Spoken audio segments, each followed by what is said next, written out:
സ്വാമിയേ ശരണമയ്യപ്പ. മാളിയപ്പുറത്തമ്മദേവി ലോകമാതാവേ ശരണമയ്യപ്പ. ശ്രീ മഹാദേവ്യൈ നമ. ശ്രീ ലളിതാ ത്രിപുരസുന്ദര്യൈ നമ. ഞാൻ മാടവന പരമേശ്വരൻ നമ്പൂതിരി, മുൻ ശബരിമല മാളിയപ്പുറം മേൽശാന്തി. ലളിതാ സഹസ്രനാമത്തിൽ 736 നാമങ്ങൾ നമ്മൾ പഠിച്ചു കഴിഞ്ഞു. ഇനി 737 നാമം. ഓം മുക്തിരൂപിണ്യൈ നമ. മുക്തി ആനന്ദമാണ് അല്ലേ? അപ്പോൾ അങ്ങനെ ആനന്ദസ്വരൂപിണിയാണ് ദേവി എന്നൊരർത്ഥം എടുക്കാം. അപ്പോൾ അരൂപത്തിലെ രൂപസങ്കല്പനയാണത്. നിയതമായിട്ടുള്ള ഒരു രൂപവും ഇവിടെ ഭക്തൻ്റെ മനസ്സിൽ ഉദിക്കുന്നില്ല എന്നുള്ളതാണ് സത്യം. അപ്പോൾ ഈ നിർഗുണ ബ്രഹ്മോപാസനയാണ് മുക്തിയിലേക്ക് നമ്മളെ നയിക്കുന്നത് എന്ന് നമ്മൾ മനസ്സിലാക്കണം. അപ്പോൾ സൗരസംഹിത 14 അധ്യായത്തിൽ ഈ അവസ്ഥയെപ്പറ്റി പറയുന്നുണ്ട്. ഈ ഭാവം അവിദ്യ വേർപെട്ടതുകൊണ്ടോ തുരീയപ്രാപ്തി നേടിയതുകൊണ്ടോ ലഭിക്കുന്ന ഒന്നല്ല എന്നാണ്, അതിനപ്പുറമുള്ള ഒരു ആനന്ദാനുഭവം മാത്രമാണ് അത് എന്നാണ് ഈ സൗരസംഹിതയിൽ പറയുന്നത്. ഇനി 738 നാമം. ഓം ലാസ്യപ്രിയായൈ നമ. ലാസ്യത്തിൽ പ്രിയമുള്ളവൾ എന്നാണ്. അപ്പോൾ ശിവതാണ്ഡവവും ദേവീലാസ്യവും വെറും കവികൽപ്പനയിൽ ഒതുങ്ങി നിൽക്കുന്ന വസ്തുത അല്ല, മറിച്ച് ആധുനിക ശാസ്ത്രം പ്രപഞ്ചത്തിൽ അനുസ്യൂതം നടക്കുന്ന മോളിക്യൂൾസിൻ്റെ ഊർജ താണ്ഡവത്തെ പറ്റിയിട്ട് വിശദമായിട്ടുള്ള പഠനം നടത്തിക്കൊണ്ടേയിരിക്കുന്നുണ്ട്. അപ്പോൾ ഭാരതീയ ഋഷിമാരുടെ ദർശനങ്ങളെ, ശാസ്ത്രലോകത്തിൻ്റെ അപഗ്രഥനങ്ങൾ അത്ഭുതം നോക്കിക്കാണുകയാണ് എന്ന സത്യം ഭാരതീയരെ സംബന്ധിച്ചിടത്തോളം ഇന്നും അംഗീകരിക്കാനൊരു അറപ്പുണ്ട് എന്നുള്ളതാണ് സത്യം. അപ്പോൾ തികച്ചും ഭൗതികാധിഷ്ഠിതവും ആത്മാവില്ലാത്തതുമായ നമ്മുടെ വിദ്യാഭ്യാസത്തിൻ്റെ ബുദ്ധി മാത്രൈക പരതയാണ് അതിന് കാരണം എന്നുള്ളത് നമ്മൾ മനസ്സിലാക്കണം. അപ്പോൾ ഋഷിമാരുടെ ദർശനങ്ങൾ ശാസ്ത്രനിഷ്ഠവും സനാതനവുമാണ് എന്ന് നമ്മൾ ധരിക്കുകയും വേണം. ഇനി 739 നാമം. ഓം ലയകരിയേ നമ. ലയമുണ്ടാക്കുന്നവൾ എന്നാണ്. അപ്പോൾ മനസ്സിൻ്റെ ഒരു വിശേഷ അവസ്ഥയാണ് ഈ ലയം എന്ന് പറയുന്നത് അല്ലേ? അപ്പോൾ ചുറ്റുപാടുകളെ പാടെ വിസ്മരിച്ചുകൊണ്ട് ധ്യേയവസ്തുവിലേക്കുള്ള ഏകാഗ്രത സൃഷ്ടിക്കുന്ന ഭാവാർദ്രതയാണ് ഈ ലയം എന്ന് പറയുന്നത്. അപ്പോൾ പഞ്ചധ്യാനങ്ങൾക്ക് സമമാണ് ഒരു ലയം എന്ന് പറയണു. അപ്പോൾ സംഗീതകലയിൽ ശ്രുതിതാളങ്ങളുടെ ഇഴുകിച്ചേരലാണ്, അല്ലെങ്കിൽ ഇഴുകിച്ചേരലിൽ ഹൃദയത്തിന് അനുഭവപ്പെടുന്ന ഭാവതാരള്യത്തെയാണ് ലയം എന്ന് പറയുള്ളത് അല്ലേ? ശ്രുതിമാത ലയപിത എന്നൊക്കെ പ്രമാണം പറയുന്നുണ്ടല്ലോ, അതൊക്കെ നമ്മളും ധാരാളം കേട്ടിട്ടുമുണ്ട്. അപ്പോൾ നാദബ്രഹ്മത്തിൻ്റെ ലയാവസ്ഥ ദേവിയുടെ അനുഗ്രഹദാനമാണെന്നാണ് കരുതപ്പെടുന്നത്. അപ്പോൾ ദേവി ഉപാസകരാണ് പല പ്രശസ്ത ഗായകരും എന്നുള്ളത് ഇവിടെ ഇത്തരണത്തിൽ വളരെ സ്മരണീയവുമാണ്. അപ്പോൾ നാദബ്രഹ്മോപാസന പ്രമുഖരും പ്രഖ്യാതവുമായിട്ടുള്ള ഒരു ഉപാസനാ മാർഗം കൂടിയാണെന്ന് നമ്മൾ മനസ്സിലാക്കണം. ഇന്നും അത് ഭാരതത്തിൽ നിലനിൽക്കുന്നു എന്നുള്ളതാണ്. ഇനി 740 നാമം. ഓം ലജ്ജായൈ നമ. ജീവജാലങ്ങളിലെ ലജ്ജാരൂപത്തിൽ വർത്തിക്കുന്നവൾ എന്നാണ്. യാ ദേവി സർവഭൂതേഷു ലജ്ജാരൂപേണ സംസ്ഥിത. ദേവി മഹാത്മ്യത്തിൽ നമ്മൾ പാടാറില്ലേ, പ്രസിദ്ധമായിട്ടുള്ള വരികളല്ലേ? അപ്പോൾ കുലീനതയുടെയും ശാലീനതയുടെയും ബാഹ്യമുദ്രയാണ് ഈ ലജ്ജ എന്ന് പറയുന്നത്. അത് ദൗർലഭ്യമെന്ന് കരുതുന്നത് ഒരിക്കലും ശരിയല്ല എന്നുള്ളതാണ്, മറിച്ച് ഭൂഷണമാണ് താനും. അപ്പോൾ സ്ഥൂലരൂപത്തിൽ സ്ത്രീ ശരീരം ഉൾക്കൊള്ളുന്ന ദേവി ലജ്ജയുടെ മൂർത്തിയാണെന്ന് നാമത്തിന് നമുക്ക് അർത്ഥം മനസ്സിലാക്കാവുന്നതാണ്. അപ്പോൾ ഹൃല്ലേഖാ ബീജസ്വരൂപം ലജ്ജ എന്നുള്ള പേരിലാണ് അറിയപ്പെടുന്നത് തന്നെ. അപ്പോൾ ഹൃല്ലേഖം എന്നുള്ളത് ഹ്രീം എന്ന മന്ത്രബീജാക്ഷരമാണ്. അപ്പോൾ ഹ്രീ ലജ്ജ, അങ്ങനെ ആ മന്ത്രബീജാക്ഷര സ്വരൂപിണിന്നും ഈ നാമത്തിന് നമുക്ക് അർത്ഥമായിട്ട് എടുക്കാം എന്നുള്ളതാണ്. ഇനി 741 നാമം. ഓം രംഭാതിവന്ദിതായൈ നമ. രംഭ, ഉർവശി, മേനക, തിലോത്തമ. തുടങ്ങിയിട്ടുള്ള അപ്സരസ്സുകളാൽ ആരാധിക്കപ്പെടുന്നവൾ എന്നാണ്. അപ്പോൾ സൗന്ദര്യം ഈശ്വരകാരുണ്യത്തിൻ്റെ ഒരു ദാനമാണ് അല്ലേ. ഇപ്പോൾ രംഭ തുടങ്ങിയിട്ടുള്ളവർ സ്ത്രീ സൗന്ദര്യത്തിൻ്റെ മികച്ച ദൃഷ്ടാന്തങ്ങളാണെന്ന് നമ്മൾ കഥകളിലൂടെയൊക്കെ മനസ്സിലാക്കിയിട്ടുണ്ട്. അപ്പോൾ ഇന്ദ്രസദസ്സിൽ അവർക്കുള്ള സ്ഥാനവും എന്താണെന്ന് നമുക്കറിയുകയും ചെയ്യാം. അപ്പോൾ അതൊക്കെ ഈ ദേവി ഉപാസകരാണ്, അല്ലെങ്കിൽ ആ അപ്സരസ്സുകളാൽ ആരാധിക്കപ്പെടുന്നവളാണ് ദേവി എന്നൊക്കെയാണ് ഈ നാമത്തിന് അർത്ഥമായിട്ട് നമ്മൾ മനസ്സിലാക്കേണ്ടത്. ഇനി 742 നാമം. ഓം ഭവതാവസുധാവൃഷ്ട്യൈ നമഃ. സംസാരമാകുന്ന മഹാകാട്ടുതീയെ കെടുത്താൻ പെയ്യുന്ന മഴയാണ് ദേവി എന്നാണ്. ഭവം എന്ന് പറഞ്ഞാൽ സംസാരമാണ്, ദാവം എന്ന് പറഞ്ഞാൽ കാട്ടുതീയാണ്, വൃഷ്ടി എന്ന് പറഞ്ഞാൽ മഴയാണ്. അപ്പോൾ സംസാര ദുഃഖത്തിൻ്റെ തീഷ്ണതയിൽ എരിപൊരി കൊള്ളുന്ന ഭക്തന്മാർക്ക് അമൃതമഴ പെയ്ത് ശാന്തി നൽകുന്നവളാണ് ദേവി എന്നാണ് നാമത്തിനർത്ഥം. ഇനി ഈ പദത്തെ നമുക്ക് മറ്റൊരു പ്രകാരത്തിലൊന്ന് പിരിച്ചു നോക്കാം.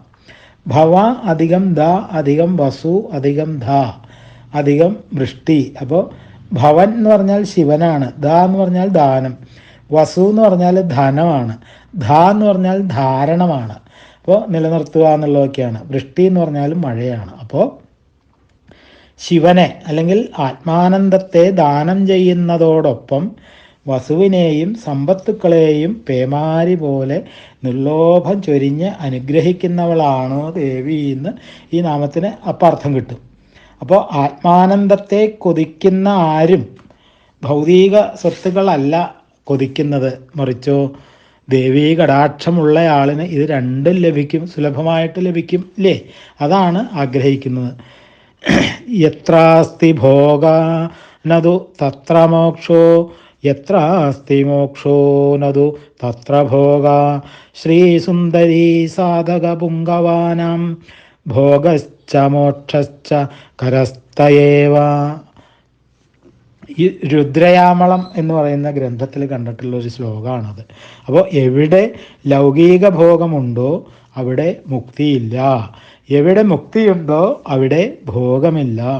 ശ്രീ സുന്ദരിയുടെ ഉത്തമ ഭക്തന്മാർക്കാകട്ടെ ഭോഗവും മോക്ഷവും കരഗതമാവുകയും ചെയ്യുന്നു എന്നാണ്. അപ്പോൾ വീണ്ടും ഈ പദത്തെ നമ്മളൊന്ന് പിരിക്കുകയാണെങ്കിൽ ശിവത അധികം വസുധ അധികം വൃഷ്ടി എന്ന് തിരിക്കുകയാണെങ്കിൽ ശിവത എന്ന് പറഞ്ഞാൽ മോക്ഷദാത്രി, വസുധ എന്ന് പറഞ്ഞാൽ ധനത്തെ രക്ഷിക്കുന്നവൾ, വൃഷ്ടി എന്ന് പറഞ്ഞാൽ സമൃദ്ധി. അപ്പോൾ നിർലോഭം പരലോക സൗഖ്യവും ഭൂലോക സമൃദ്ധിയും നൽകി അനുഗ്രഹിക്കുന്നവൾ എന്നുള്ള അർത്ഥം കിട്ടും. അപ്പോൾ ദേവീവാസകർക്ക് സംബന്ധിച്ചിടത്തോളം ഇഹപര സൗഖ്യം ഒരുപോലെ ലഭിക്കുന്നു എന്നുള്ളതാണ്. ഇനി 743 നാമം. ഓം പാപാരണ്യതവാനലായൈ നമഃ. പാപമാകുന്ന കൊടുങ്കാറ്റിന് കാട്ടുതീയായവൾ. ദവാനലൻ എന്ന് പറഞ്ഞാൽ കാട്ടുതീയാണ്. അപ്പോൾ കാട്ടുതീ എന്ന് പറഞ്ഞാൽ കൂറ്റൻ മരങ്ങളെ പോലും ചുട്ട് ചാരമാക്കുന്നതാണ് അല്ലേ. അതുപോലെ ദേവീ കടാക്ഷം കൊടിയ പാപങ്ങളെ പോലും ഭസ്മീകരിക്കുന്നു എന്നാണ് അവിടെ അർത്ഥമായിട്ട് പറഞ്ഞത്. അപ്പോൾ മനുഷ്യനെ സംബന്ധിച്ചിടത്തോളം ആദ്യത്തെ തെറ്റ് ചെയ്യുന്നതിനെ നമുക്ക് അറപ്പ് തോന്നാറുള്ളൂ അല്ലേ. ആരംഭിച്ചാൽ പിന്നെ അത് ഒന്നിനു പിറകെ ഒന്നായിട്ട് ഇങ്ങനെ തുടർന്നുകൊണ്ടിരിക്കുകയും ചെയ്യും. അങ്ങനെ തെറ്റിൻ്റെ അല്ലെങ്കിൽ പാപത്തിൻ്റെ ഒരു വൻ കാട് തന്നെ നമ്മെ ചുറ്റി വളയുകയും ചെയ്യും. അതാണ് പാപത്തെ അരണ്യത്തോട് ഇവിടെ അല്ലെങ്കിൽ കാടിനോട് ഉപമിക്കാനായിട്ടുള്ള പ്രധാന കാരണം തന്നെ. അപ്പോൾ ജഗന്മാതാവിൻ്റെ നാമം ശ്രദ്ധാഭക്തിയോടുകൂടി ഒരു കുറി ജപിച്ചാൽ അത് പാപനാശകരമാണ് എന്നാണ്. പിന്നെ ഉപാസകൻ്റെ കഥ പറയാനുണ്ടോ? അപ്പോൾ അറിഞ്ഞോ അറിയാതെയോ ചെയ്യുന്ന എല്ലാ പാപങ്ങൾക്കും പരാശക്തിയുടെ പാദസ്മരണം ശ്രേഷ്ഠമായിട്ടുള്ള പ്രായശ്ചിത്തമായിട്ട് തീരുന്നു എന്ന് ബ്രഹ്മപുരാണത്തിൽ പറയണമുണ്ട്. അപ്പോൾ ബ്രഹ്മപുരാണത്തിൽ അത് എങ്ങനെയാണ് പറയുന്നതെന്ന് നമുക്കൊന്ന് നോക്കാം. ഇതം ജശൃണു ദേവേന്ദ്ര രഹസ്യം പരമം മഹത് സർവേഷാമേവ പാപാനാം യൗഗപദ്യേന നാശനം ഭക്തിശ്രദ്ധാസമായുക്ത സ്നാത്വാന്തർജല സംസ്ഥിത അഷ്ടോത്തരസഹസ്രം തു ജപേത് പഞ്ചദശാക്ഷരീം ആരാധ്യ പരമാം ശക്തിം ഉച്യതേ സർവകിൽബിഷേന്ന് പഞ്ചദശാക്ഷരി മന്ത്രം 1008 ജലത്തിൽ നിന്ന് ജപിക്കുന്നത് സർവപാപഹരമാണ് എന്നാണ് ബ്രഹ്മപുരാണത്തിൽ പറയണത്. ഇനി 744 നാമം. ഓം ദൗർഭാഗ്യദൂലവാദൂലായൈ നമഃ. ദൗർഭാഗ്യങ്ങളാകുന്ന പഞ്ഞിക്ക് കൊടുങ്കാറ്റായവൾ എന്നാണ്. അപ്പോൾ തൂലം എന്ന് പറഞ്ഞാൽ പഞ്ഞിയാണ്, വാതുലം എന്ന് പറഞ്ഞാൽ കൊടുങ്കാറ്റാണ്. അപ്പോൾ വൻമരങ്ങളെ പോലും കടപുഴക്കുന്നതാണ് കൊടുങ്കാറ്റ്, ഇല്ലേ? അപ്പോൾ ആ കൊടുങ്കാറ്റിന് പഞ്ഞിയുടെ ശകലങ്ങൾ ഒരു പ്രശ്നമേ അല്ല എന്നുള്ളതാണ്. അതുപോലെ ദേവിയുടെ കാരുണ്യം ദൗർഭാഗ്യങ്ങളെ പഞ്ഞി പോലെ ലഘൂകരിക്കുകയും അവയെ കൊടുങ്കാറ്റെന്ന മട്ടിൽ ഊതി പറത്തി കളയുകയും ചെയ്യുന്നു എന്നാണ്. അപ്പോൾ പാപശമനം വരുത്തുന്ന പ്രായശ്ചിത്ത കർമ്മങ്ങൾ എന്നും വാതുലത്തിന് ഒരർത്ഥമുണ്ട്. അപ്പോൾ അത്തരം കർമ്മങ്ങൾ ദേവിയിൽ നിന്നും ആവിർഭവിച്ചതാണെന്ന് നമുക്ക് മനസ്സിലാക്കാം. അപ്പോൾ ഹൃദയം പൊട്ടിയുള്ള പ്രാർത്ഥനകളും ഭക്തിപൂർവമുള്ള പ്രായശ്ചിത്ത കർമ്മങ്ങളും പ്രാരാബ്ധ ദുഃഖങ്ങൾ 90% ഇല്ലാതാക്കുന്നു എന്ന് നമുക്കറിയുകയും ചെയ്യാം. അല്ലെങ്കിൽ അതങ്ങനെയാണ് അമ്മ നമ്മളോട് പറഞ്ഞിട്ടുള്ളത് എന്നുള്ളതാണ്. ഇനി 745 നാമം. ഓം ജരാദ്വാന്ത രവിപ്രഭായൈ നമഃ. വാർദ്ധക്യമാകുന്ന കൂരിരുട്ടിന് സൂര്യപ്രകാശമായുള്ളവൾ എന്നാണ്. ജര എന്ന് പറഞ്ഞാൽ വാർദ്ധക്യമാണ്, ദ്വാന്തം എന്ന് പറഞ്ഞാൽ കൂരിരുട്ടാണ്, രവിപ്രഭ എന്ന് പറഞ്ഞാൽ സൂര്യൻ്റെ വെളിച്ചം. അപ്പോൾ ഏത് കൂറ്റാക്കൂറ്റിരുട്ടും സൂര്യപ്രഭയിൽ ഒന്നോടെ മാഞ്ഞു പോകും, അല്ലേ? അതുപോലെ വാർദ്ധക്യത്തിൻ്റെതായ മാനസിക തളർച്ചയും ശാരീരിക പീഡകളും ദേവിയുടെ കാരുണ്യമാകുന്ന രവികിരണം ഏൽക്കുമ്പോൾ താനേ വിട്ടുമാറുന്നു എന്നുള്ളതാണ്. അപ്പോൾ പ്രഭാത സൂര്യൻ്റെ കിരണങ്ങൾ ഏൽക്കുമ്പോൾ ഈ ചരാചരങ്ങളുടെ തപസ് നീങ്ങി നവോന്മേഷം ഉണരും പോലെ തന്നെയാണ് അതും സംഭവിക്കുന്നത് എന്നുള്ളതാണ്. ഇനി 746 നാമം. ഓം ഭാഗ്യാപ്തി ചന്ദ്രികായൈ നമഃ. ഭാഗ്യസമുദ്രത്തിന് പൗർണമിയാകുന്നവൾ എന്നാണ്. അപ്പോൾ പൗർണമി സമുദ്രത്തിന്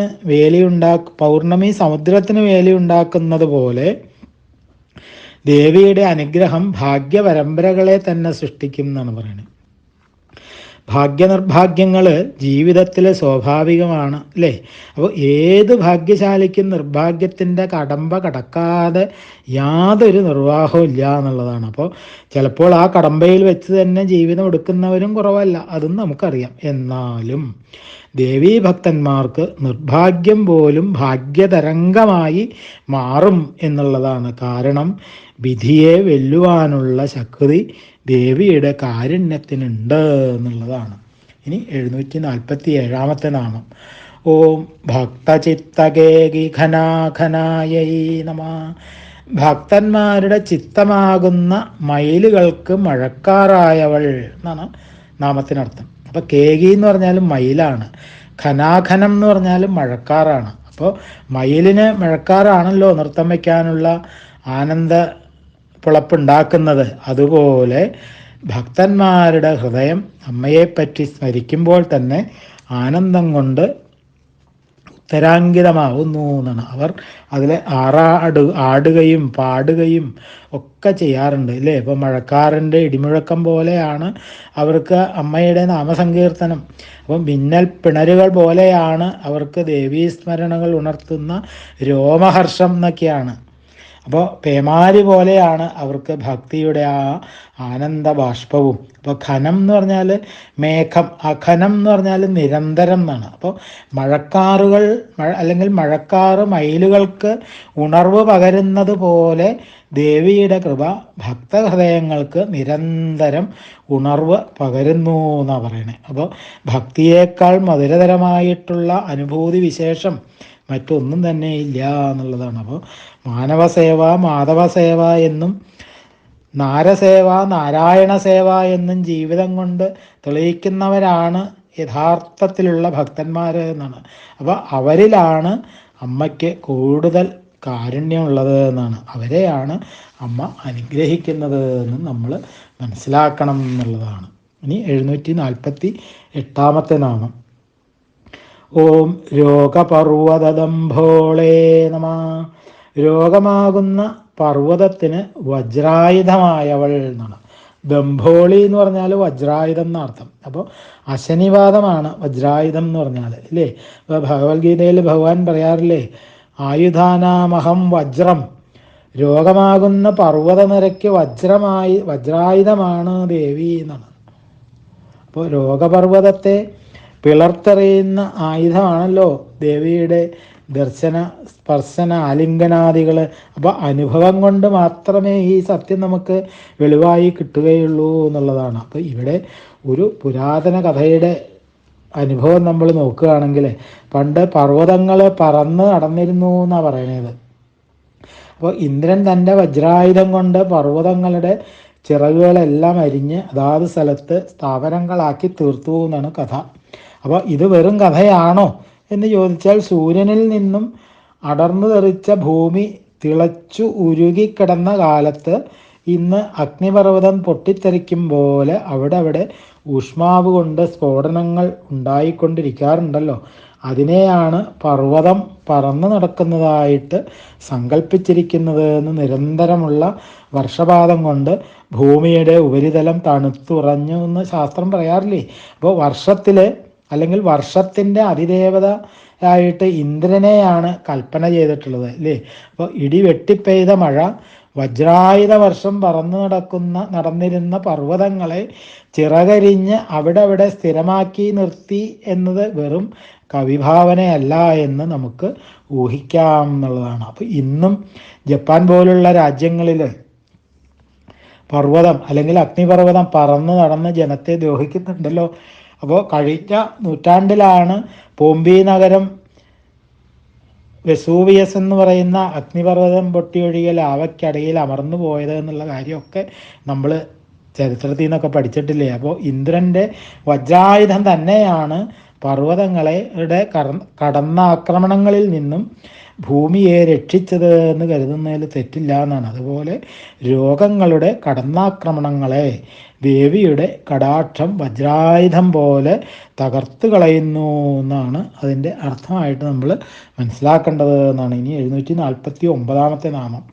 ഓം മൃത്യുദാരു കുഠാരികായൈ നമഃ. മരണമാകുന്ന വൃക്ഷത്തെ വെട്ടിമാറ്റുന്ന കോടാലിയായവൾ എന്നാണ്. അപ്പോൾ ദാരു എന്ന് പറഞ്ഞാൽ വൃക്ഷമാണ്, കുഠാരം എന്ന് പറഞ്ഞാൽ മഴുവാണ്, അല്ലേ? അപ്പോൾ കോടാലി എന്നൊക്കെ അർത്ഥമുണ്ട്. അപ്പോൾ ദാരു എന്നുള്ള പദത്തിൻ്റെ അക്ഷരസംഖ്യ 28 എന്നാണ്. അപ്പോൾ 354 മന്ത്രമായിട്ടുള്ള പശുപാശ വിമോചനി എന്നതിലെ 28 പാശങ്ങളെ പറ്റിയിട്ട് നമ്മൾ പഠിക്കുകയുണ്ടായി, ഇല്ലേ?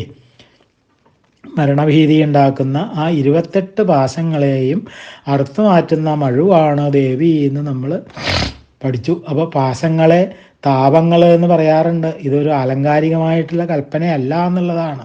അത് നേരത്തെ നമ്മൾ പഠിച്ചിട്ടുമുണ്ട്, ഇല്ലേ? അപ്പോൾ കാലമൃത്യുവിനെ പോലും ഗുരുകാരുണ്യത്തിന് ദൂരീകരിക്കുവാൻ കരുത്തുണ്ട് എന്നുള്ളതാണ്. അപ്പോൾ അത് അനുഭവം കൊണ്ട് തെളിയിക്കപ്പെടേണ്ടുന്ന വസ്തുതയാണ് എന്ന് നമ്മൾ മനസ്സിലാക്കണം എന്നാണ്. ഇനി 750 നാമം.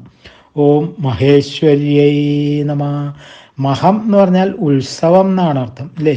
അപ്പോൾ മഹങ്ങൾക്ക് ഈശ്വരിയായവൾ, മഹസുകൾക്ക് ഈശ്വരിയായവൾ, ഏതു മഹാത്മാവിനും അമ്മ ഈശ്വരിയാണ് എന്നാണ്.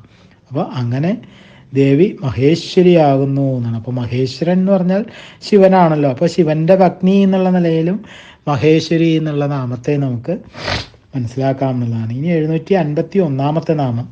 ഓം മഹാകാള്യൈ നമഃ. മഹത്വപൂർണയായ കാളി എന്നാണ്. അപ്പോൾ കാലത്തെ അതിജീവിച്ചവളാണ് കാളി, അല്ലേ? അപ്പോൾ കാലത്തെ നിയന്ത്രിക്കുന്നവൾ, കാലത്തെ നശിപ്പിച്ച് ത്രികാലാതീതമായിട്ടുള്ള ആത്മതത്വത്തിലേക്ക് ഉയർത്തുന്നവൾ എന്ന് നമുക്ക് മനസ്സിലാക്കാം. അപ്പോൾ മഹാകാലൻ എന്ന് പറഞ്ഞാൽ ശിവനാണ്. അപ്പോൾ ശിവപത്നി മഹാകാളിയുമാണ്. അപ്പോൾ ഉള്ള തുടങ്ങിയിട്ടുള്ള അക്ഷരങ്ങൾക്ക് തമ്മിൽ അഭേദത്വം, അതായത് ലളയോരഭേദ എന്ന് നമ്മൾ അതിൻ്റെ പ്രമാണമൊക്കെ സംസ്കൃതം പഠിക്കുമ്പോൾ പഠിക്കും. അപ്പോൾ അതങ്ങനെ മനസ്സിലാക്കുക. അത് രണ്ടിന് പ്രത്യേക അക്ഷരങ്ങളില്ല എന്നുള്ളതാണ്. അപ്പോൾ ഉജ്ജയിനിയിലെ പ്രതിഷ്ഠ മഹാകാളിയാണ് എന്ന് പറയുന്നു. അപ്പോൾ കറുപ്പ് നിറമുള്ളവൾ കാളി, ശിവൻ്റെ തൃക്കണ്ണിൽ നിന്നും പിറന്നവളാണ് കാളി എന്ന് മറ്റൊരു സങ്കല്പമുണ്ട്, ഇല്ലേ? അപ്പോൾ കാളിഘട്ടമാണല്ലോ ഇന്നത്തെ കൽക്കട്ട എന്ന് പറയുന്നത്. അപ്പോൾ മഹാകാളിയിലൂടെ പ്രസിദ്ധമായിട്ടുള്ള സ്ഥലം തന്നെയാണ് അതും, ഇല്ലേ? ഇനി 752 നാമം. ഓം മഹാഗ്രാസായൈ നമ. മഹത്തായ സകലതിനെയും ഗ്രസിക്കുന്നവൾ എന്നാണ്. ഗ്രസിക്കുക എന്ന് പറഞ്ഞാൽ വിഴുങ്ങുക എന്നാണ് അർത്ഥം. അപ്പോൾ കൽപ്പാന്തത്തിലെ ബ്രഹ്മാവിഷ്ണു മഹേശ്വരാദികളെ വരെ ഗ്രസിക്കുന്നവളാണ് ദേവി, ഇല്ലേ? കഠോപനിഷത്തിൽ സകല ചരാചരങ്ങളെയും വിഴുങ്ങുന്ന മൃത്യു ഒരു ഉപദംശം, അതായത് കറി മാത്രമാണ് എന്നാണ് പറഞ്ഞിരിക്കുന്നത്.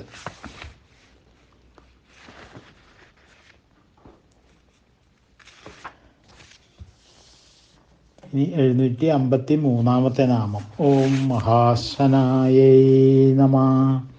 മഹത്തായ സകലതിനെയും അശിക്കുന്നവൾ. അശിക്കുക എന്ന് പറഞ്ഞാൽ ഭക്ഷിക്കുക എന്നാണ് അർത്ഥം. അപ്പോൾ പ്രപഞ്ചത്തിലെ സകലതിനെയും അല്ലെങ്കിൽ സകലതും ലയിക്കുന്നത് ദേവിയിലാകയാൽ ദേവി മഹാശനയായി എന്നാണ്. അപ്പോൾ പരലോകത്തും ഇഹലോകത്തും ഇഹലോകത്തെയും തന്നിൽ ദേവി ലയിപ്പിക്കുകയാണ് ചെയ്യുന്നത് എന്നുള്ളതാണ്. അപ്പോൾ ചണ്ഡമുണ്ടാസുരന്മാരുമായിട്ടുള്ള യുദ്ധത്തിൽ അസുര സൈന്യങ്ങളെയും അവരുടെ ഗജരഥ തുരകാദികളെയും മുച്ചൂടും ദേവി ഭക്ഷിച്ചതായിട്ടാണ് ദേവീ മഹാത്മ്യത്തിൽ വർണ്ണിച്ചിരിക്കുന്നത്. അപ്പോൾ ഇതിനൊക്കെ അതിൻ്റെ വാച്യാർത്ഥമായിട്ട് നമുക്ക് മനസ്സിലാക്കാം, അല്ലേ? അപ്പോൾ അതിൻ്റെ അർത്ഥവാദപരമായിട്ടുള്ള താല്പര്യമാണ് നമ്മൾ മനസ്സിലാക്കേണ്ടത് എന്നുള്ളതാണ്. അപ്പോൾ അത് നേരത്തെ നമ്മൾ വ്യക്തമാക്കിയിട്ടുള്ളതുമാണ്.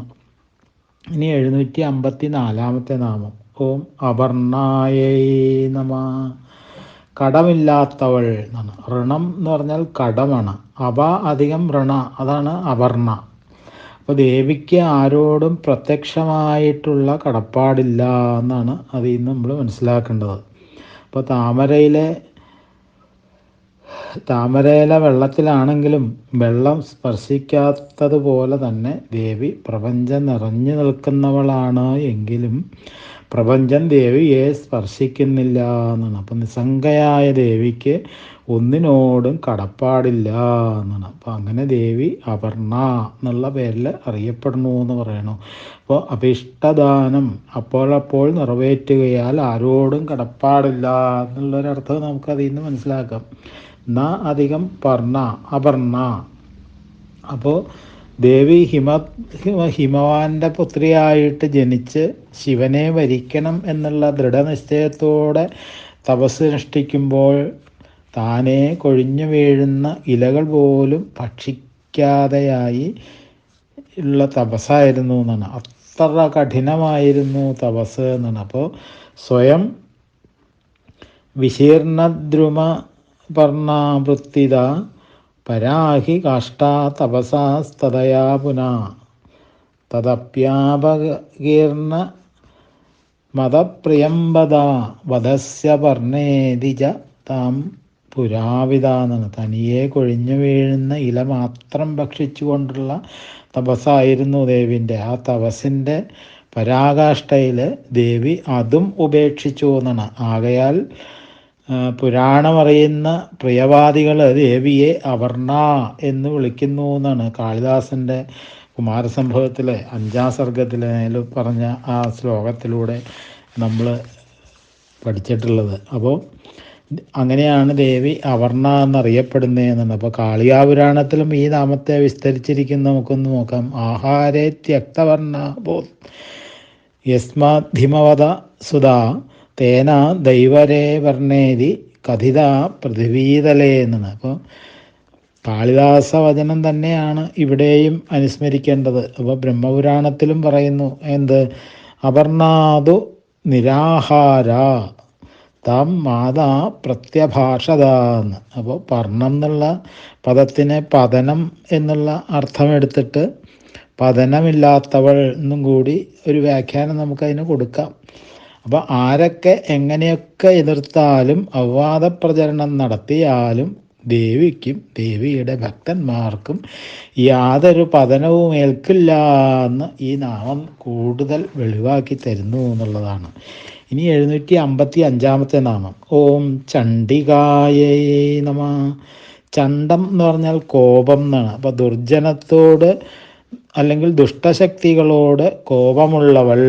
ചണ്ഡമുണ്ടാസുരന്മാരോടുള്ള കോപം കൊണ്ടാണ് ദേവിക്ക് ചണ്ഡിക എന്നുള്ള പേര് തന്നെ പ്രസിദ്ധമായത്. അപ്പം 7 വയസ്സുള്ളൊരു ബാലയ്ക്കും ചണ്ഡിക എന്നാണ് പേര് എന്നാണ്. അപ്പോൾ ചണ്ഡിക സപ്തവർഷാസ്യ എന്നാണ് അതിൻ്റെ പ്രമാണം പറയണത്. അപ്പോൾ കപടകോപം അഭിനയിക്കുന്നവളും ചണ്ഡികയാണ്. ദേവിക്ക് കോപം ഒരു അഭിനയമാണെന്നാണ് അതിൽ നിന്ന് അർത്ഥമായിട്ട് വരുന്നത്. അപ്പോൾ യഥാർത്ഥ കോപം ദേവിക്ക് എങ്ങനെ ഉണ്ടാകാനാണ്? ദേവി വികാരാധീനയോ അല്ല. അപ്പോൾ സാവധാന ഭേദങ്ങളിൽ ഭേദം അഭിനയിക്കേണ്ട അവസരങ്ങൾ ഉണ്ടാവാം. പക്ഷെ അപ്പോൾ ദേവിയെ ചണ്ഡിക എന്നാണ് വിളിക്കാറ് എന്നാണ് പറയാനേ. 756 നാമം. ഓം ചണ്ഡമുണ്ടാസുരനിഷൂതിന്യൈ നമഃ. ചണ്ഡൻ, മുണ്ടൻ തുടങ്ങിയ അസുരന്മാരെ നിഗ്രഹിച്ചവൾ എന്നാണ്. അപ്പോൾ മാർക്കണ്ഡേയ പുരാണത്തിൽ പറയുന്നു, യസ്മാ ചണ്ഡം ച മുണ്ടം ച ഗൃഹീത്വാ ത്വമുപായത് ചണ്ഡമുണ്ടേതി തതോ ലോകേ മാതാദേവി ഭവിഷ്യസി. ചണ്ഡാസുരനെയും മുണ്ടാസുരനെയും വധിക്കൊണ്ട് ദേവി ചണ്ഡമുണ്ടയായി ഭവിക്കും എന്ന് വരാഹപുരാണത്തിൽ പറയുന്നുണ്ട്. അപ്പോൾ ചണ്ഡമുണ്ട എന്നുള്ള നാമത്തിന് മറ്റൊരു കഥ പറയുന്നത്, ദേവീജ ത്രിശിഖേനാജൗ തം രുരും സമതാടയത് തയാതു താടിദേതസ്യ ദൈത്യസ്യ ശുഭലോചനെ ചർമ്മമുണ്ടേ ഉഭസമ്യക് പൃഥഗ്ഭൂതേ ബഭൂവധൂ രുരോസ്തു ദാനവേന്ദ്രസ്യ ചർമ്മമുണ്ടേ ക്ഷണാദ്യത അബഹ്യത്യാജ മദ്ദേവി ചാമുണ്ടാതേന ന സഭവേത് എന്നാണ്. അപ്പോൾ രുരു എന്നുള്ള അസുരനെ യുദ്ധത്തിൽ ദേവി ത്രിശൂലം കൊണ്ട് അവൻ്റെ ചർമ്മവും മുണ്ടവും എന്ന് പറഞ്ഞാൽ ശിരസ്സും നിശേഷം വേർപെടുത്തി അതിനാൽ ചണ്ഡമുണ്ടയായി തീർന്നു എന്നൊരു കഥ വരാഹപുരാണത്തിൽ പറയേണ്ടതെന്നാണ്. അപ്പം 757 നാമം. ഓം ക്ഷരാക്ഷരാത്മികായൈ നമഃ. ക്ഷരവും അക്ഷരവുമായ ആത്മാവോട് കൂടിയവൾ എന്നാണ്. അപ്പോൾ ദേഹത്തെ ആത്മാവെന്ന് തെറ്റിദ്ധരിക്കുന്ന സംസാരിയായിട്ടുണ്ട് ആത്മാവിനെയാണ് ഈ ക്ഷരമായ ആത്മാവെന്ന് പറയുന്നത്. അപ്പോൾ അക്ഷരം എന്ന് പറഞ്ഞാൽ അനശ്വരമാണ്. അപ്പോൾ നൈനം ചിന്തതി ശാസ്ത്രാണി നൈനം ദഹതി പാവക എന്ന് ഗീതയിൽ ഭഗവാൻ പറഞ്ഞിട്ടില്ലേ. അപ്പോൾ ആത്മാവിൻ്റെ അനശ്വരതയും അനാദിത്വവും പല കുറി അതിൽ കൂടെ വ്യക്തമാക്കിയിട്ടുള്ളതാണ്. അപ്പോൾ ക്ഷരത്തിന് നാനാത്വം എന്നുള്ളൊരർത്ഥം നമുക്ക് എടുക്കാം. അപ്പോൾ നാനാത്വ ബുദ്ധി നശ്വരമാണ് എന്നാണ്. ആ മുതൽ ക്ഷ വരെയുള്ള അക്ഷരങ്ങളെയും അക്ഷരപദം കുറിക്കുന്നുണ്ട് ഇല്ലേ. അപ്പോൾ അങ്ങനെ അക്ഷരസ്വരൂപിണി എന്നുള്ള അർത്ഥം നമുക്ക് എടുക്കാം. ഏകാക്ഷരസ്വരൂപിണി, അനേകാക്ഷരസ്വരൂപിണി എന്നുള്ള നിലയിലൊക്കെ ദേവി അറിയപ്പെടുന്നു എന്നാണ്. അപ്പോൾ സൃഷ്ടികർത്തൃത്വമുള്ള ദേവി ഏകാക്ഷരസ്വരൂപിണിയും നാനാത്വ ബുദ്ധി ഉണർത്തുന്ന ദേവി അനേകാക്ഷരസ്വരൂപിണിയുമാണ് എന്നാണ്. അപ്പോൾ ക്ഷരം എന്ന് പറഞ്ഞാൽ അസത്, അക്ഷരം എന്ന് പറഞ്ഞാൽ സത്ത്. അപ്പോൾ സദസത് രൂപിണി എന്ന് നമുക്ക് കിട്ടും അല്ലേ. അപ്പോൾ അതേപോലെ ഒരേ സമയം സ്വർണമായും മാല, മോതിരം, വള എന്നീ രൂപങ്ങളിലും അറിയപ്പെടുന്നത് പോലെ തന്നെ ദേവി ഒരേ സമയം കൂടസ്ഥയും നാമരൂപാത്മികയുമായിട്ട് അറിയപ്പെടുന്നു എന്നാണ്. അപ്പോൾ ക്ഷര സർവാണി ഭൂതാനി കൂടസ്ഥോ അക്ഷര ഉച്ചതേ എന്നുള്ള ഗീതാവചനം തന്നെയാണ് അവിടെയും പ്രസിദ്ധമായിട്ടുള്ളത്. അപ്പോൾ സർവഭൂതങ്ങളും ക്ഷരങ്ങളും കൂടസ്ഥനായ ആത്മാവ് മാത്രം അക്ഷരനും അനശ്വരനുമാകുന്നു എന്നാണ് ഗീതാ ശ്ലോകത്തിൻ്റെ അർത്ഥമായിട്ട് പറഞ്ഞത്. ഇനി 758 നാമം. ഓം സർവലോകേശ്വരീ നമഃ. സകല ലോകങ്ങൾക്കും ഈശ്വരിയായവൾ. അമ്മയുടെ അടുത്ത് നിന്നും വഴിതെറ്റിപ്പോയ ഒരു കുഞ്ഞ് അമ്മയെ വേദനിപ്പിക്കുന്നതോടൊപ്പം സ്വയം വേദനിക്കുകയും ചെയ്യുന്നുണ്ട് അല്ലേ. അതേപോലെയാണ് ഈ ഈശ്വരകാരുണ്യം നിഷേധിക്കുന്നവൻ എന്നാണ് പറയണത്. സ്വയം ദുഃഖിക്കുകയും ഈശ്വരനെ നിന്ദിക്കുകയും ചെയ്യുന്നു എന്നാണ്. അപ്പോൾ ഈശ്വരനെ നിന്ദിക്കുന്നവനെയും രക്ഷിക്കുന്നത് ദേവിയാണെന്നുള്ള സത്യം ഈ നാമം അനുസ്മരിപ്പിക്കണമെന്നാണ് അതിൽ നമ്മൾ മനസ്സിലാക്കേണ്ടത്. ഇനി ലളിതാ സഹസ്രനാമത്തിലെ 758 നാമങ്ങളാണ് നമ്മൾ പഠിച്ചു കഴിഞ്ഞത്. ഇനി 759 നാമം. ഓം വിശ്വധാരണ്യൈ നമഃ. വിശ്വത്തെ ധരിക്കുന്നവൾ എന്നാണ്. അപ്പോൾ ധരിക്കുക അല്ലെങ്കിൽ താങ്ങുക എന്നൊക്കെയുള്ള അർത്ഥം എടുക്കുക. അപ്പോൾ ലോകം നിലനിൽക്കുന്നത് ദേവിയിലാണ് എന്നുള്ളതാണ് ആ നാമം കൊണ്ട് ലക്ഷ്യമാക്കുന്നത്. ഇനി 760 നാമം. ഓം ത്രിവർഗദാത്രിയൈ നമഃ. ഇച്ഛാശക്തി, ജ്ഞാനശക്തി, ക്രിയാശക്തികളെയും ത്രിവർഗം എന്ന് നമ്മൾ പറയാറുണ്ട് അല്ലേ. അപ്പോൾ അവയെ പ്രദാനം ചെയ്യുന്നവൾ എന്നുള്ള അർത്ഥമാണ് ത്രിവർഗദാത്രി എന്നുള്ളതുകൊണ്ട്. ത്രിവർഗം എന്ന് പറഞ്ഞാൽ ധർമാർത്ഥ കാമങ്ങളാവാം, ഭൗതികമായിട്ടുള്ള സകല സൗഭാഗ്യങ്ങളും, സുശിക്ഷിതമായിട്ടുള്ള ധർമ്മനിഷ്ഠയും അക്ഷീണമായിട്ടുള്ള കർമ്മവൈഭവവും ദേവിയാണ് പ്രദാനം ചെയ്യുന്നത് എന്നുള്ള അർത്ഥത്തിലൊക്കെ ആ നാമം പ്രസിദ്ധമാണ് എന്നുള്ളതാണ്. ഇനി 761 നാമം. ഓം സുഭഗായൈ നമഃ. സൗഭാഗ്യങ്ങളോട് കൂടിയവൾ എന്നാണ്. അപ്പോൾ ഭഗശബ്ദത്തിന് മുമ്പ് നമ്മൾ പറഞ്ഞിട്ടുള്ള അർത്ഥങ്ങളൊക്കെ ഇവിടെയും അനുസ്മരിക്കാം എന്നുള്ളതാണ്. അതുകൂടാതെ ധനം, ഇച്ഛ, ബലം, ഉത്സാഹം, മഹിമ, സുഹൃതം, സൂര്യൻ, ഗർഭാശയം, മോക്ഷം തുടങ്ങിയിട്ടുള്ള അർത്ഥങ്ങളും ഭഗശബ്ദത്തിന് കോശഗ്രന്ഥങ്ങളിലൊക്കെ കാണുന്നുണ്ട്. അപ്പോൾ സൂര്യൻ എന്നെടുക്കുമ്പോൾ ദേവിയുടെ പ്രഭയുടെ അംശം കൊണ്ടാണ് സൂര്യൻ പ്രകാശിക്കുന്നത് എന്ന് ശ്രുതി പ്രമാണം തന്നെയുണ്ട് ഇല്ലേ. അപ്പോൾ ഗർഭാശയം എന്നെടുക്കുമ്പോൾ സത്സന്താന ലാഭം ദേവീകാരുണ്യത്താലാണ് ലബ്ധമാകുന്നത് എന്നും ആ അനുഗ്രഹശക്തി ഉള്ളവളാണ് ദേവി എന്ന് നമുക്ക് അർത്ഥം കിട്ടുന്നു. ഇനി സുഭഗം അഷ്ടമംഗല്യം എന്ന് കാണുന്നുണ്ട്. അപ്പോൾ അഷ്ടമംഗല്യ സ്വരൂപിണിയാണ് ദേവി എന്നാണ്. അപ്പോൾ അഷ്ടമംഗല്യം പ്രാദേശിക ഭേദമനുസരിച്ചിട്ട് വ്യത്യസ്തമായിട്ട് കണക്കാക്കാറുണ്ട്. കരിമ്പ്, തരുരാജം, നിഷ്പാവം, ജീരകം, പാല്, കുസുമം, പുഷ്പം, ലവണം, അങ്ങനെ ഒരു 8 തരത്തിൽ പറയുന്നുണ്ട്. ഇനി കുസുമം എന്ന് പറഞ്ഞാൽ സ്വർണ്ണമാവാം, കമണ്ടലു ആകാം, വാൽക്കിണ്ടിയാകാം, കുങ്കുമമാകാം, അങ്ങനെ പല വ്യത്യാസങ്ങളും പ്രാദേശികമായിട്ട് എടുക്കാറുണ്ട്. അപ്പോൾ അതിൻ്റെ ഒരു പ്രമാണം നോക്കുമ്പോൾ ഇക്ഷവസ്തു രാജം ച നിഷ്പാവ ജീരധാന്യകേ വികാരവച്ചഗോക്ഷീരം കുസുമം തഥാ ലവണം ചേരി സൗഭാഗ്യാഷ്ടകം സ്ഥാവരമുച്ചതേ എന്നാണ് പത്മപുരാണത്തിൽ അതിൻ്റെ പ്രമാണമായിട്ട് പറയുന്നത്. അപ്പോൾ ഇനി വേറൊരു വിഭാഗം നോക്കുമ്പോൾ കുരവ, കണ്ണാടി, വിളക്ക്, പൂർണ്ണകുംഭം, വസ്ത്രം, അതേപോലെ നിറനാഴി, മംഗല്യസ്ത്രീ, സ്വർണം, അങ്ങനെ 8 അഷ്ടമംഗല്യം കണക്കാക്കാറുണ്ട്. അപ്പോൾ 5 വയസ്സുള്ള ബാലികയും സുഭഗയാണ് എന്നാണ് പറയുന്നത്. അപ്പോൾ ആ ബാലികാരൂപത്തിലുള്ള ദേവിയാണ് എന്ന് മറ്റൊരർത്ഥം വേണമെങ്കിൽ പറയാം. അപ്പോൾ സൂര്യനെ വിഷ്ണു എന്ന് വിശേഷിപ്പിക്കാറുണ്ട്. അപ്പോൾ ഋഗ്, യജസ്, സാമം തുടങ്ങിയിട്ടുള്ള വേദങ്ങൾ സൂര്യനാകുന്ന വിഷ്ണുവിൻ്റെ ഉദയമധ്യാഹ്നവും സായാഹ്നവുമാണെന്ന് വിഷ്ണുപുരാണത്തിൽ പറയുന്നുണ്ട്. അപ്പോൾ ഈ വിഭജനപ്രകാരം ഒക്കെ തന്നെ സൂര്യൻ തന്നെ ബ്രഹ്മാവും വിഷ്ണുവും മഹേശ്വരനുമായിട്ട് മാറുന്നു എന്ന് കാണുന്നു. അപ്പോൾ സൂര്യനാകുന്ന വിഷ്ണുവിൻ്റെ 7 കിരണങ്ങൾ എന്ന് പറഞ്ഞാൽ ദേവന്മാർ, ഋഷിമാർ, ഗന്ധർവന്മാർ, അപ്സരസ്സുകൾ, യക്ഷന്മാർ, സാധ്യന്മാർ, രാക്ഷസന്മാർ തുടങ്ങിയവരാണ്. അപ്പോൾ ഇവയ്ക്കെല്ലാം ആധാരഭൂതയായ ദേവിയാണ് സുഭഗ എന്നുള്ള അർത്ഥം എടുക്കാം. അപ്പോൾ സുഭഗ എന്ന് പറഞ്ഞാൽ ഭർത്താവിന് കാമോദ്ദീപകയായ സുന്ദരിയാണ് എന്നുള്ളൊരർത്ഥമുണ്ട്.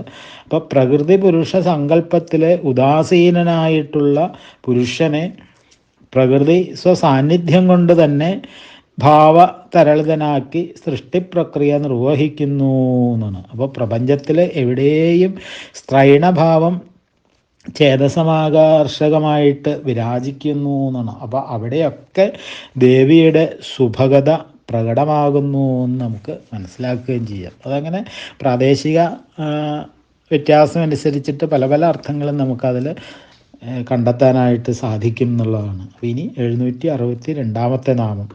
ഓം ത്രംബകായേ നമഃ. 3 കണ്ണുകളോട് കൂടിയവൾ എന്നാണ്. അപ്പോൾ അമ്പകം എന്ന് പറഞ്ഞാൽ കണ്ണ് എന്നാണ് അർത്ഥം. അപ്പോൾ സൂര്യൻ, ചന്ദ്രൻ, അഗ്നി തുടങ്ങിയിട്ടുള്ള 3 കണ്ണുകളാണ് ഇവിടെ വിവക്ഷിക്കുന്നത് എന്നുള്ളതാണ്.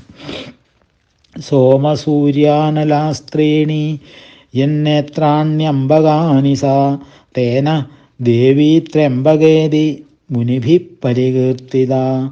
3 പേരുടെ മാതാവ് എന്നും ത്രയംബകാമതത്തിനൊരു അർത്ഥമുണ്ട് എന്നാണ്. അപ്പോൾ ബ്രഹ്മാവിഷ്ണു മഹേശ്വരന്മാരുടെ ജനയിത്രിയാണല്ലോ പരാശക്തി. അപ്പോൾ അങ്ങനെയാണ് ദേവി മൂവരുടെയും അമ്മയായത് എന്നുള്ള അർത്ഥത്തിലും ത്രയംബക എന്ന് നമുക്ക് ദേവിയെ സംബോധന ചെയ്യാം എന്നാണ്.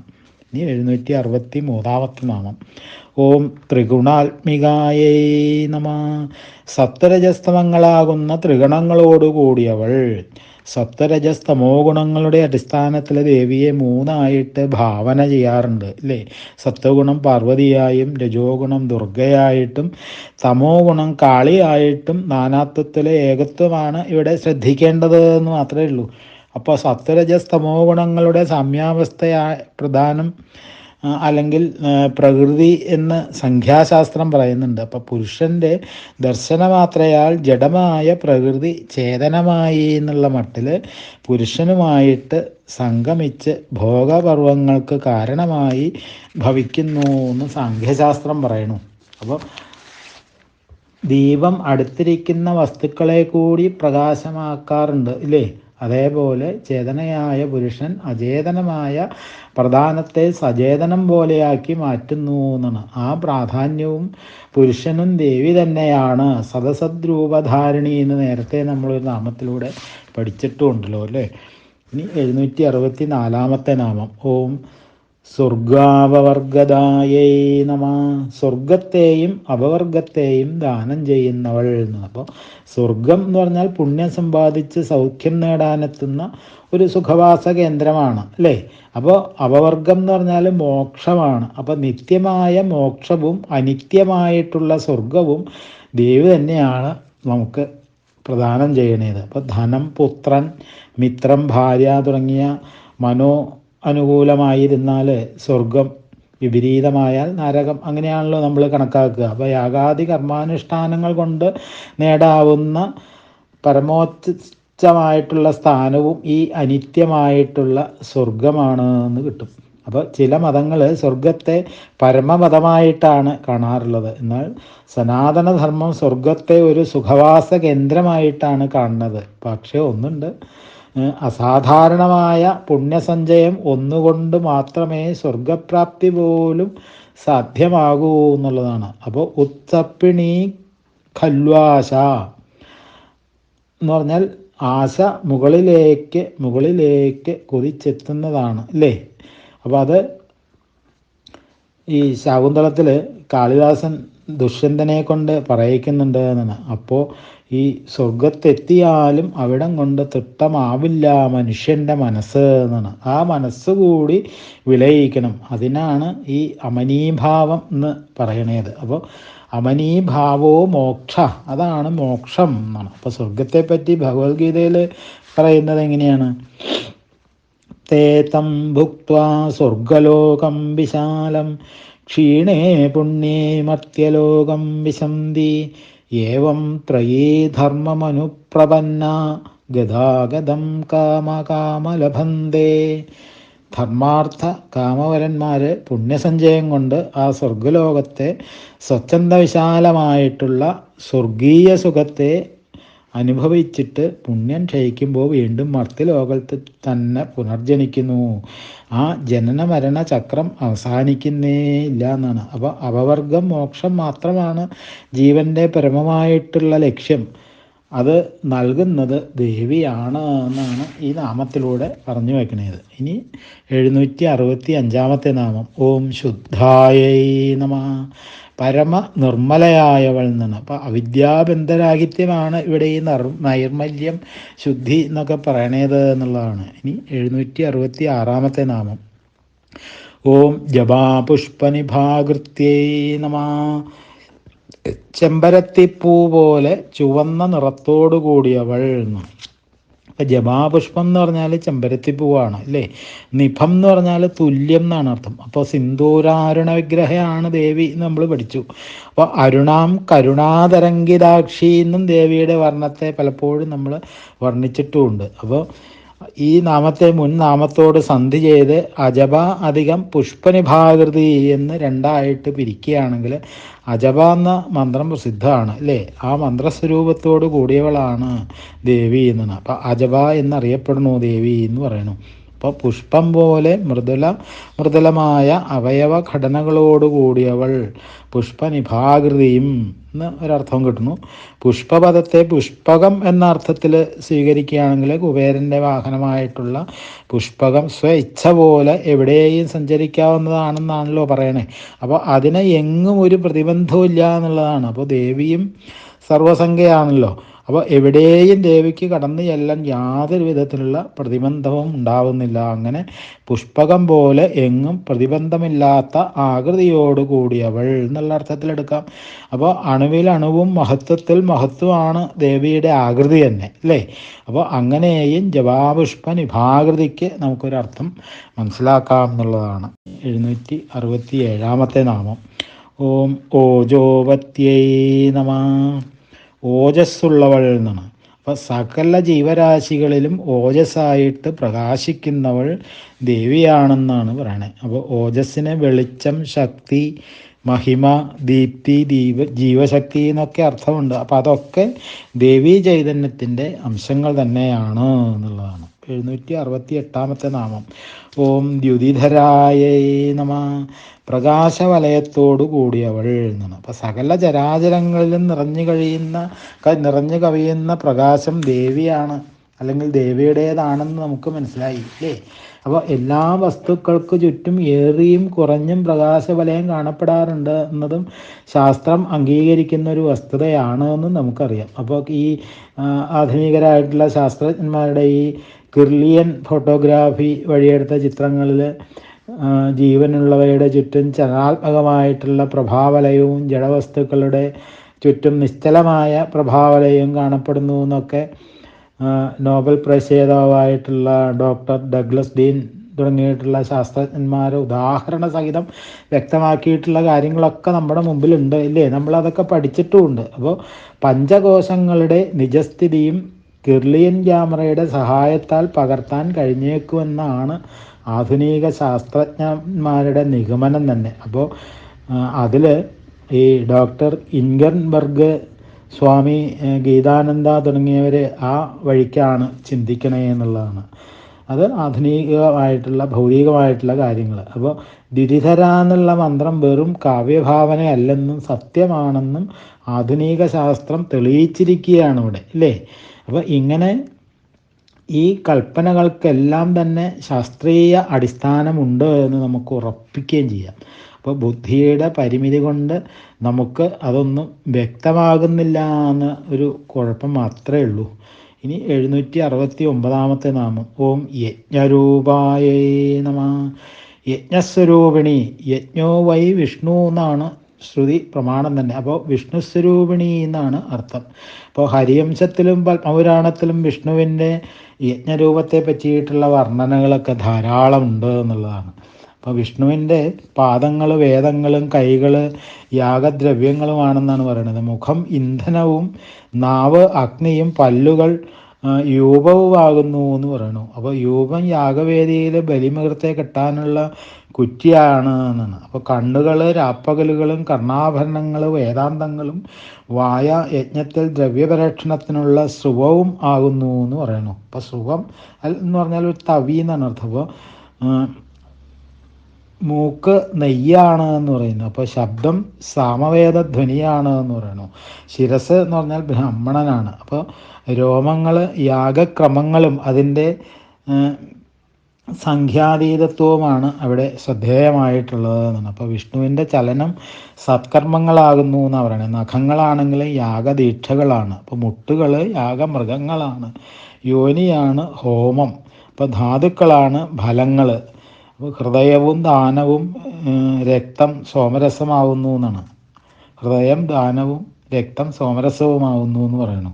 അപ്പോൾ മനോവേഗങ്ങൾ ഹവ്യങ്ങളും കവ്യങ്ങളുമാണ് എന്നാണ്. അപ്പോൾ ദേവതകൾക്കുള്ള ഹോമദ്രവ്യം ഹവ്യവും പിതൃക്കൾക്കുള്ള പിണ്ഡം കവ്യവും ആണ് എന്നാണ് നമ്മൾ മനസ്സിലാക്കേണ്ടത്.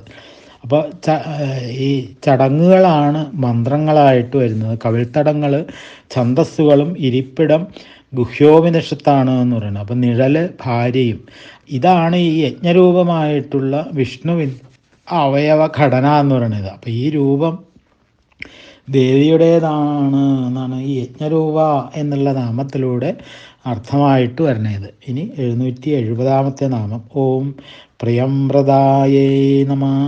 വ്രതങ്ങളോട് പ്രിയമുള്ളവൾ എന്നാണ്. അപ്പോൾ ഭാസ്കരാചാര്യർ ഭവിഷ്യോത്തര പുരാണം പ്രമാണമായിട്ട് ഇവിടെ ഉദ്ധരിക്കുന്നുണ്ട്.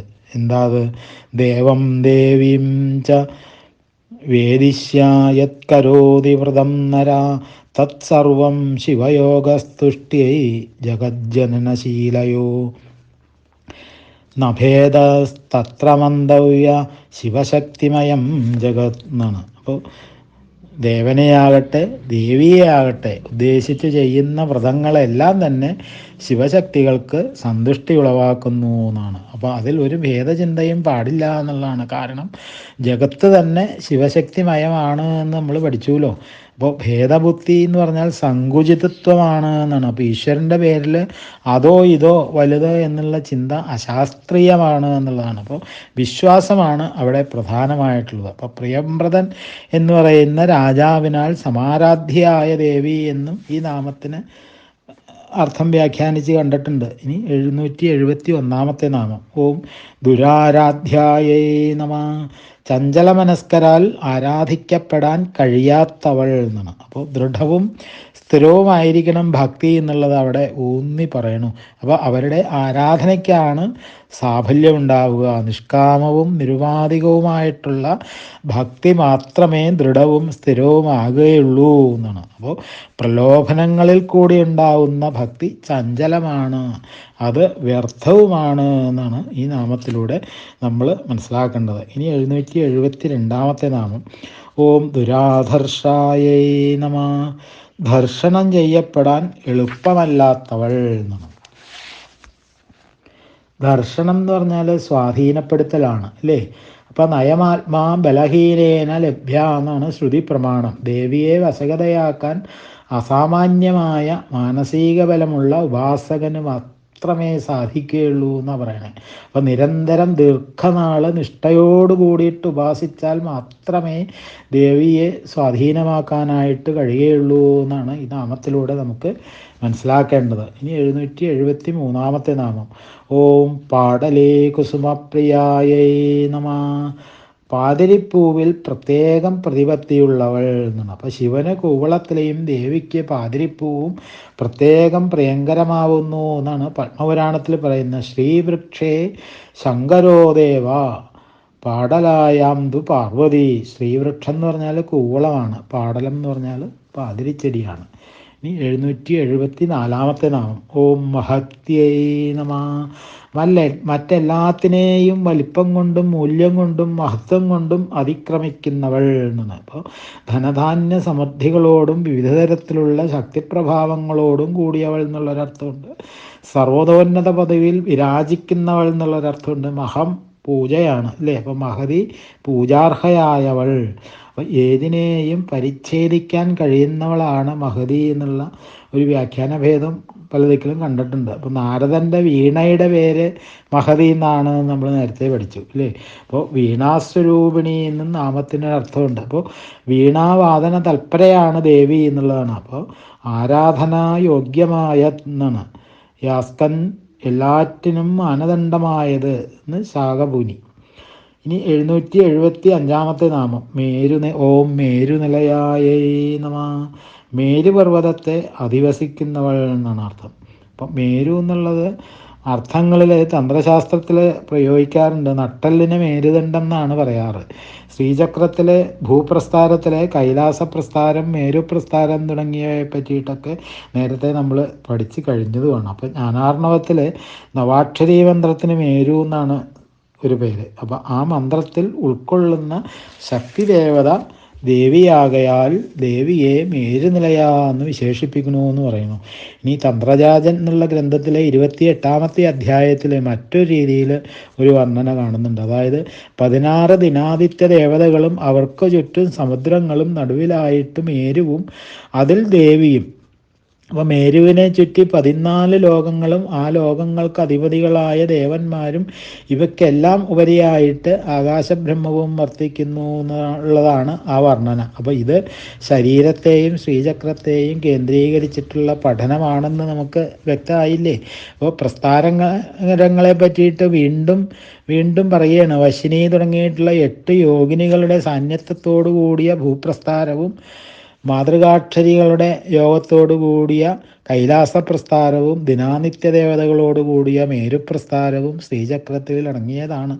അപ്പോൾ ആ മേരുപ്രസ്ഥാനത്തെ നിലയനമാക്കിയിരിക്കിയാൽ ദേവി മേരുനിലയാന്ന് പേരിൽ സ്തുതിക്കപ്പെടുന്നു എന്നാണ് പറയുന്നത്. അപ്പം നവാക്ഷരി മന്ത്രത്തിലെ 9 ബീജാക്ഷരങ്ങൾ ഭൂമി, പൂർണ്ണചന്ദ്രൻ, ശിവൻ, മായ, ശക്തി, കൃഷ്ണദ്വാവ്, മദനൻ, അർദ്ധചന്ദ്രൻ, ബിന്ദു ഇവയാണ് സൂചിപ്പിക്കുന്നത് എന്ന് കൂടി നമ്മൾ മനസ്സിലാക്കുമ്പോൾ അത് നമുക്ക് പൂർണ്ണമായിട്ട് മനസ്സിലാവും എന്നുള്ളതാണ്. ഈ നാമത്തോട് കൂടിയിട്ട് ഇന്നത്തെ സർഗ്ഗം നമുക്കിവിടെ നിർത്താം. അടുത്ത നാമം മുതൽ അടുത്ത ദിവസം പഠിക്കാം.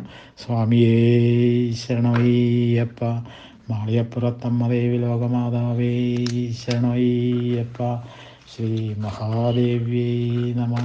ശ്രീ ലളിതാ ത്രിപുരസുന്ദര്യേ നമഃ. ഓം